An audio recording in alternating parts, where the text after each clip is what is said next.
Welcome back to Eye of the Storm. My name is Marlon, and we're filming on location at Recovery Centers of America in Mays Landing, New Jersey. Our first guest is from the Sheriff's Office, the Sheriff himself, Eric Scheffler. Thank you so much for coming on. I appreciate it. Thank you, Marlon. Thanks for asking me to come on. So we have a lot of things to cover, and I'm sure you see so many things out there. So let's start with one of your offices has a tragedy, an overdose, behavior that has to do with drug addiction. What's their first course of action? Well, our officers are trained in overdose prevention. Every officer in Atlantic County actually carries Narcan out on the street with them. And they're trained to recognize an overdose and to administer Narcan. And of course, to request emergency medical assistance to come to the scene as well. Have you ever had an instance where you have a tragedy and the family is there and everybody's there to witness this, and you're trying to assist the family and also get the person who has experienced this overdose the help that they need? Is there a barrier from the families on how this goes? Well, I mean, most families that we come in contact are supportive of our clients going into treatment, and they a lot of times are the ones who request us. Our Hope One project and my Hope One team members. Right. So we have a lot of assistance by the families asking us to come out, and you know, Scott, who you'll talk to later in the show, he's an expert at helping people find the right path for themselves, and at times they'll call us and ask us to send someone out and to talk with their son, daughter, husband, wife, whoever the person suffering from either addiction or mental health is, and to talk to them about treatment and the path of treatment and why that could be helpful. The reason I'm asking you these questions is because when I was a kid, any kind of law enforcement that I would come in front of, I would run away. Right. I was always trying to get away with something, and for me it wasn't an addiction where I was detoxing in a corner, but I got in trouble quite often. Right. And it was usually the same officers that would arrest me and right. the same judge, and when I would see a uniform, I would run. Right. But now you're giving an image of help, which is something that I have never seen before, and it's wonderful. When I first met you and you started talking about the Hope One project and what resources are coming to the community, I didn't understand the agenda. I said, well, is this guy just wants to arrest more people? Because coming from New York, we didn't have a connection with the police. Right. We didn't have a connection with the sheriff's department. You only had a connection when you were in trouble. Right. And from what I understand, people who are doing wrong or because they're in the grip of addiction have an opportunity to have a charge lifted. Can you talk about that? Absolutely. When we first started the Hope One project, it was very interesting, and it's funny that you mentioned some of this. And a lot of the people on the street, because of what we do, is our outreach program was really the beginning of everything. We have our mobile outreach program that goes out into community 2 to 3 times a week, and they weren't sure if the sheriff's office was setting up a place where they could arrest people. And the questions were coming from a lot of different people. Is this, if I come forward and I ask for help, am I being arrested? And the answer is simply no. We're not arresting people. We're connecting people in crisis to treatment. We've connected over 300 people right off the street in Atlantic County in the past 10 months to treatment. So, and we do multiple things out there. And we don't just hand you a phone and give you a number and tell you to call someone. We do that legwork for you. We find out what's going on in your life. We find out what crisis you're going for. We look at the barriers that you have that may be going into treatment. Some of those barriers could be an active warrant. And we have relationships with both the municipal and the Superior Court system and state probation. And if we can verify that you're going into treatment, these agencies will help remand those warrants and help reschedule them so you can go into treatment. I have the only emergency ID program in the state of New Jersey. And why is that so important?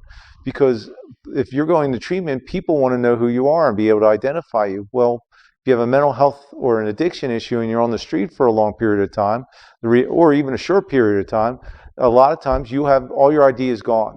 Your family members know who you are and they want to help you, but they can't get you ID quick enough to get you into treatment.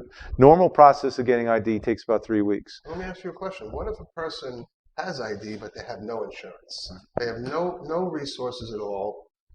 Their family has seemed to cut them off for the time being because of the active addiction. How is their services for them? That's a good question. The reality of that is that we have the ability to get a presumptive eligibility of Medicaid within 10 minutes, right on the street. So if you have no insurance, we will get you that eligibility, and we will find a treatment center or program, inpatient, outpatient, something that will help you move to the next level. I want everybody to understand what presumptive eligibility is. So they have a direct line into the state to give you an active medical coverage. It'll cover you for the services in front of you for that treatment center, and then it gives you the opportunity to formally apply. So if you're listening out there and you said, well, I may have a charge, but I don't have insurance and nobody will talk to me, I don't have any money, what do I do? Now you have a sheriff's department that actually wants to assist you. They're encouraging you to stop the behavior now and get yourself some help. This is wonderful that you do that. So do the families actually come to you and say, my child is doing wrong and I know it? How do I help them before there's no help for them and they have to go to jail? Right. Well, unfortunately, we find people in every stage of this, right? So, there's prevention, of course, models out there, and some of those prevention models work real well for some people. But some people, they don't work for it well at all. And there's no way for us to figure out who is who. So we have a lot of family members that come forward to us and say, hey, I have a loved one that needs help, has no insurance and has no ID. And we heard all these things you're able to do for them. And then the next word out of their mouth is they're not interested in going to treatment right now. Well, then what I try to do, honestly, and my Hope One team members, and Scott, again, Grass, who you'll be speaking with soon, I say, hey, can we call them? Can I have someone talk to them? And more times than not, people are willing to have a conversation. And the magic that Scott can perform, I think his conversion rate is, I don't want to speak for him, but I think it's probably up in the high 90 percentile, being able to get people to see that treatment is the best positive path for them at this time. And I think you're breaking down barriers for people who are afraid of the authorities out there, that it is a conversation, and it's a conversation that should be had, because if you're sitting and you're struggling and you're not knowing what to do, and sorry to say, if you're waiting for the police to pick you up for a crime that you've already committed, we're not talking about violent crimes. We're talking about crimes that have to do with addiction and things that you do while you're in the grip. And these are crimes that can be made to go away if you decide to change your life. I'm talking with the sheriff of Atlantic County, Eric Scheffler, and the work that he's doing out there is breaking down the walls where you don't have to be afraid anymore. If you're listening and you're struggling, or you know someone who's struggling, pick up the phone, dial 1-800-RECOVERY. We'll answer all your questions. Even if you don't decide to come into treatment, at least you have some information on what you need to do. Don't go away. We'll be right back.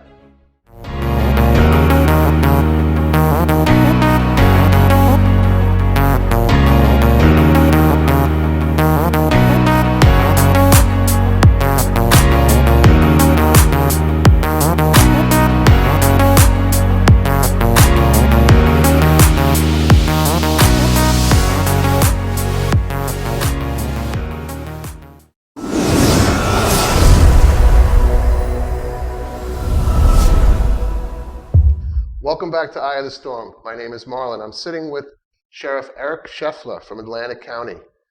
So, Sheriff, I know that you have a connection with drug court as well.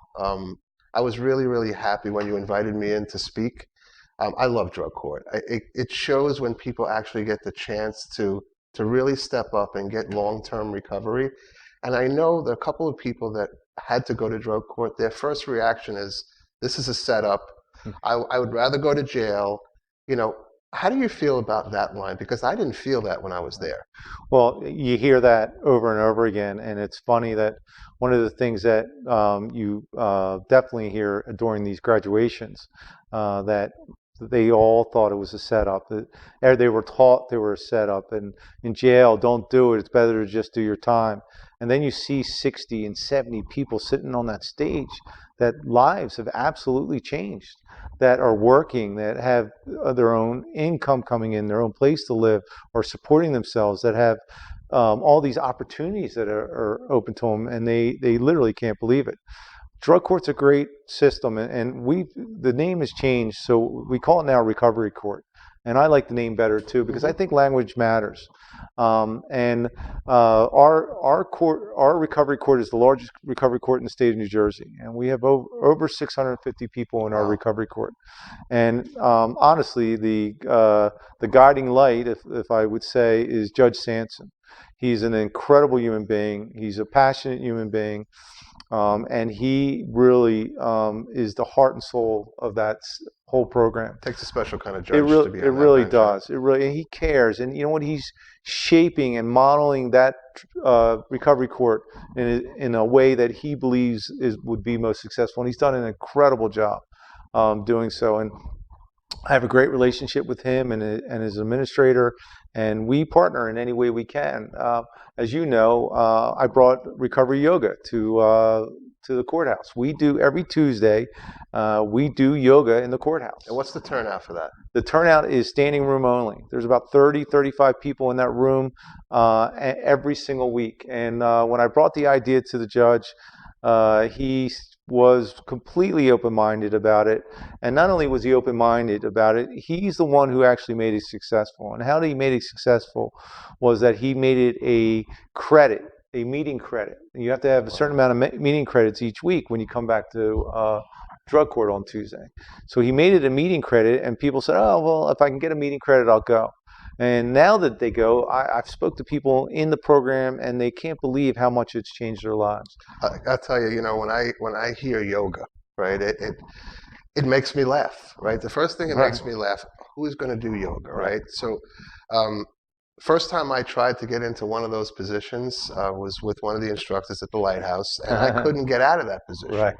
And I'm saying, this is not good for me. This is no good. And as I started to talk to the instructors, they were saying, no, let's try a breathing method and try stretching, and we're going to get you to actually appreciate what we're doing, right?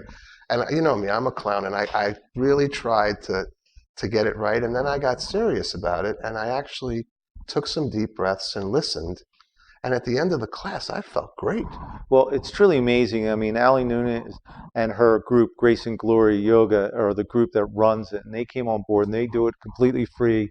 And they're volunteers, and they are actually trained in recovery yoga. So it's an amazing process that you see these people grow and develop through her teachers. She teaches as well, but most of her instructors that show up and they do this on a regular basis, they're there every single Tuesday. They do an incredible job, and it is about breathing. It's about being present. It's not really about turning yourself into a pretzel, right? That's what I thought it was. Yeah. Most people do. Yeah. It's really about being present, right? And being there and working through whatever pains or breath or position or whatever thing that you're trying to get through at that moment. But that's no different than life, right? Right. That's no different than recovery, because every single day you're working to try to get through something. And this teaches you that not only can you get through it, but you can get through it and be stronger on the other side. These are the messages that people need to hear, especially from you in your office. Where you're not looking to get them, you're looking to help them. And most people's psyche is they're going to come get me. Right. They're going to come get me. I did wrong. Right. We all do wrong. Right. We've all done wrong, and it's about time to make that change. And I love it that people are embracing the authorities. Like you had said, when you first started, people were running from you. Right. Now they're running towards you. Absolutely. And what a powerful statement that is, that people run towards the authorities for help. Right. Because like I said earlier, when I was a kid, you couldn't catch me. Right. Because I was small and quick, and that was the only way I got away with things. But when I did get caught, it was the last time where a judge finally said to me, I'm going to help you. And that was the only authority that said, you're not who you are portraying. I know your family now. There's no reason why you can't change. And he changed my life. Right. So you're changing other people's lives. We truly are trying. I mean, there are no bad people. I mean, they're just bad situations. Mm-hmm. There's bad choices. But you can make a bad choice, and then you can make a good choice, the next choice, and you change your life. We talk about that all the time, that we're not treating bad people. No, absolutely We're helping not. good people get well. Right, absolutely. You know, and you have to embrace the people that are struggling out there, because they need assistance. They need a helping hand. And I'm sure everybody out there has felt where they needed a little help once in a while. There is no one existent today who's done anything on their own. And I don't care who you think you are, a self-made person, the President of the United States, the sheriff. I'm not sitting in this chair wearing this badge because I did it by myself. I have gotten unbelievable help from my friends, my family, my mentors throughout my life, my parents. I'm not a self-made person. Right. You know, no one is. And I have had to, the hardest thing to be able to do as an adult was to reach out and say, I can't do this on my own. Yes. But by doing that, I've been more and more successful in my life. And that's something people have to understand. Reaching out and asking for help is not a sign of weakness. It's a sign of strength. Absolutely. It's a sign of compassion and love for yourself. You need to be able to care about yourself and love yourself and forgive yourself first before you can do it for anyone else. And you can't do it alone. This path is not done alone, and no path is done alone. I agree. You know, and going back to the drug court situation, when I was asked to come in and speak, I didn't know what I was going to talk about. I was just told, all right, you're on, right? And when I got up there and I looked at the audience and I saw they were listening, because all I wanted to do was give some resources to people and make sure that there is hope, even at their stage where they're almost done, right? Right. Now they're almost done with one stage. It's the next stage of their life, and we're always going on to the next, to the next. How do we keep progressing? So there's a few people that were in that audience that work for us today. That's awesome. And we didn't think that that would happen, but the fact that we have help out there and people are coming to us, like they come to you, they're coming to me, they're going onto the website, they're applying, they're using our names of the people that they know, and we're hiring them. Right. You know, and they're our best employees. Right. Because nobody knows treatment like they do. No. Nobody knows the behavior like they do, and nobody wants to help more than they do. Right. You know? So I think what you're doing and what you started is more so than you expected it to be. It absolutely is. There's no doubt. It has a life of its own. I have a good friend that, one of my best friends and oldest friends, Bill Mazer, who actually says to me one time, a few months back, he said, Eric, you know, you launched a plane and you're building it in the air. Because that's kind of what Hope One is. But Hope One is growth. And you talked about it a moment ago. If we're not growing our project, if we're not continuing to expand and looking at the problems that face us and how to address them, then we're not getting anywhere. You know, then we're dying. You know, and so yeah, it is a project in progress. But that's important to us. Because we're continuing to make that growth. I mean, my Hope One team members are experts, advocates at getting you to that next stage. Right. And not only do they do that, they follow you and keep connected with you and make sure that anywhere in your treatment plan and your recovery plan that you may have an issue, they're willing to address it in any way we can. So it's not just that connection that we make, but we try to create a holistic approach to helping people. There was something that you said at one of the meetings that stayed with me, and that's why I wanted to be connected with you. And I wanted to be connected because you were the sheriff, and I wanted to meet with you. But we met in the Atlantic County Courthouse, and it was all providers and all people for resources. And you stood up there and said, "I don't align myself with anybody. I align myself with help. So if you think I'm going to lean towards one company because you showed up, I'm not going to do that. Right. I get people the resources that they need, depending on where they need to go." And I remember I was with my partner at the time, Alyssa Fountain, who now works for another provider, and we both looked at each other and said, that's what I wanted to hear. Because it's not about selling a policy. It's not about pushing someone towards one program or another. It's about getting them the help for what they struggle with. Absolutely. And I think that that's why Recovery Centers of America and the Sheriff's Office have such a good relationship. We truly do. Because we don't want to focus on money. Right. We want to focus on help. Right. You know, and the help is out there, but some of that help is dangerous. Like if you align yourself with the wrong providers, we don't know what they're going to do. You know, and the fact that you're vetting everybody is important to us. It is, and it is. You hit the nail on the head, and so I had some criticism by some of those comments sure. that day. But however, that's who I am. It's about people. Yeah. It's not about, although the relationships that I have built have made us successful. Mm-hmm. I know that for a fact, and we couldn't be anywhere near as successful as we are today without the relationships that we have created. But it's not about those relationships, not about those individual groups. It's about helping people. They come first in front of everyone else. And it's important to us, and to RCA's credit and to some other organizations, they have stuck with us. They've been there. They've helped us along the way every single day, which is truly amazing, and we're thankful. We truly are. You know, we try to identify every case. You know, no case is the same. We can't say someone deserves something more than the next. We judge on what is available for that person. And if that person at the moment of their life doesn't have anything and they're in need, we're there to step in. Absolutely. If there's other resources available, we will find those resources just like you do. So it's not a matter of someone saying, all right, I'll go to treatment if you want me to. All right, I'll take a step forward if you want me to. That's all well and good. And sometimes when people come into treatment, that's the motivation that they have. And then they're there with us for a little while and they start to get it, right? But we look for someone who's reaching, someone who really is ready. And, we're available to scholarship in those situations. And, we're very happy that we're able to do that for you when you had a specific case. Absolutely. You've done it more than once for us. Well, and it's not a matter of how many times. Right. It's a matter of when it was the right time. Right. And, we scholarship at every one of our locations. And we carefully select on the need, not the want. Right. We have a lot of people out there that want a lot of things, and a lot of families who just want, right? But it's the need. And if someone is motivated enough, we're ready to stand right with them.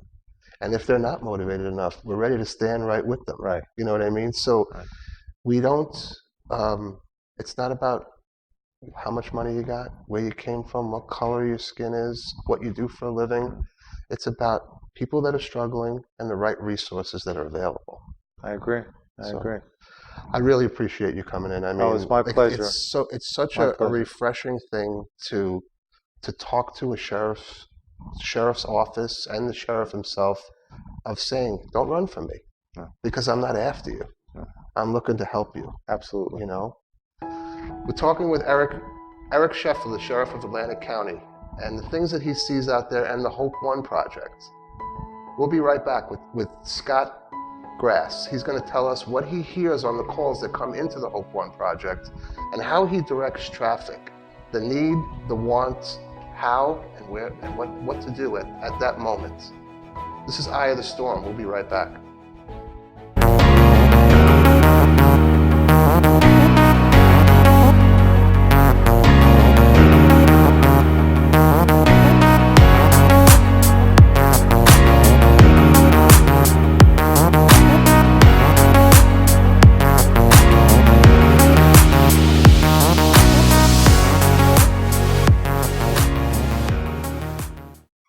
Welcome back. You're watching Eye of the Storm. My name is Marlon, and we're filming on location at Recovery Centers of America in Lighthouse, Mays Landing, New Jersey.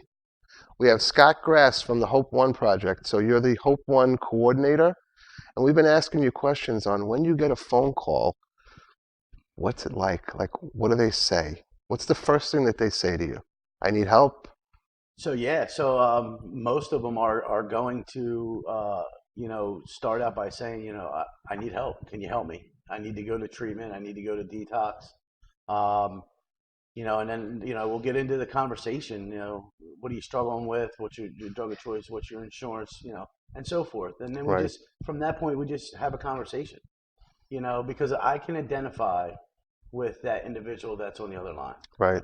and that I think is the biggest piece here is being able to identify with somebody that's struggling from opiate abuse. Of course. I've been there.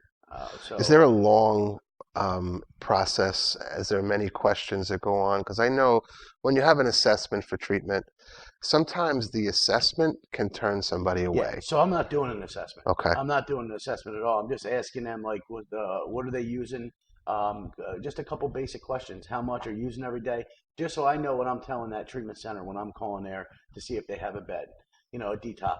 Right. For instance, I have an individual that's using every day, needs detox, Mhm. or whether they're not using every day and they just need residential, Sure. or if they're coming out of detox and need to go into residential, so just basic questions. So you're just basically a liaison. Mhm. Get people to the resources that they need and let the professionals take it from there. So yeah, I came from the clinical world. Mhm. I sat behind the desk and I was a counselor intern, and, Okay. and I've done the assessments, and I'm familiar with all the questions that Yes. go in with an assessment. That's not what I'm doing. I am the first point of contact for that individual that's calling in for help, Right. and I don't want to bombard them with 50 billion questions. I want to know the basics, Of course. and I can get you where you need to go. Because I'll tell you, Scott, we've talked about this in our company that sometimes the assessment is so long. If I was a patient seeking treatment, I would hang up. Oh yeah, absolutely. And so we've actually redesigned our assessment to make it where clinical is going to ask those longer questions, right? And it's usually going to be on site. When you get someone on the telephone, and as a patient, you don't know what that person's going to do for you, what credentials they have, how they're able to ask certain questions. So we've kind of made sure that that process is smooth, just like you have. And I really appreciate what Hope One is doing. We're out in the community doing outreach as well, but you guys are really doing street outreach. And people are able to access treatment, and they're able to go through law enforcement. It's a fantastic thing, and something I never thought that I would see. And also, the sheriff also mentioned that he has people on his department that don't wear a uniform, but everybody knows they work for the sheriff's office. And I think you guys are thinking of everything, including the psyche of a person who's always running. That's right. And I think being in recovery yourself, you might have ran in the past from law I enforcement. have. Absolutely. And the fact that now you work for them, you embrace what they stand for, and that they work for us. They've always worked for us. We just didn't know it. Every time a police officer would show up or try to do something, they're working for us. We just didn't know how to appreciate it. And now we can. My name is Marlon, and you're watching Eye of the Storm. We've covered a lot of areas on embracing your authorities. There is help out there. If you're struggling and you need help, if you know someone who needs help, don't wait around. Don't sit with yourself. It's time to change for yourself. Dial 1-800-RECOVERY. Tell them Marlon sent you. See you next week.